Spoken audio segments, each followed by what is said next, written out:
Although there's a plan to have a consolidated government quarantine and isolation facility, nothing has been signed yet. The bid specs have been completed. We're currently standing by for the go-ahead so that we can move forward with the full bid process. According to Guam Homeland Security Office of Civil Defense Public Information Officer Jenna Gamindi Blas, until that happens, they've addressed the decreasing utilization rate of both facilities. But in the interim, what we've done, our office has done to kind of meet the governor's intent was to downsize.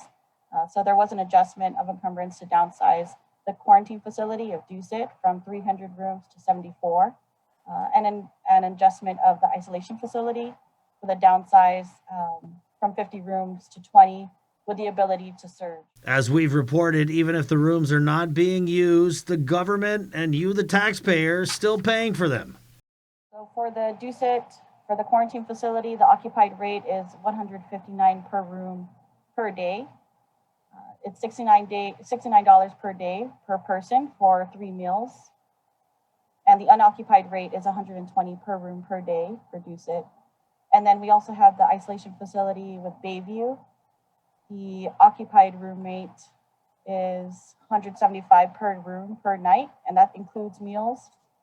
And each additional occupant in that room is $50 per person. We have an unoccupied room rate of $90.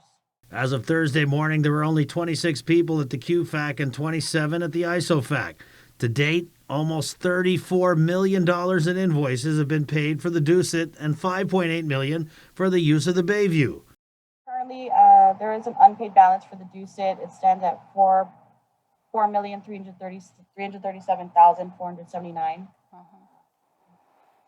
There is an unpaid balance for the Bayview of $99,190. This was as of August 2nd. Blas couldn't provide the numbers, but does confirm that FEMA has been reimbursing the government for the QFAC and ISOFAC costs.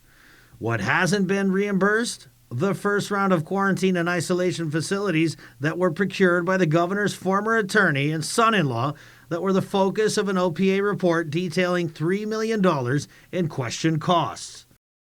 But we are working towards that. We were advised that we are able to put together those details and still submit. So, of course, there's no harm in submitting those for federal reimbursement. GHS OCD, as we reported, were not involved and didn't sign off on any documents related to the first round of QFAC and ISOFAC procurement, but instead took over handling the second round of procurement for those facilities. For Guam's News Network, Chris Barnett reports.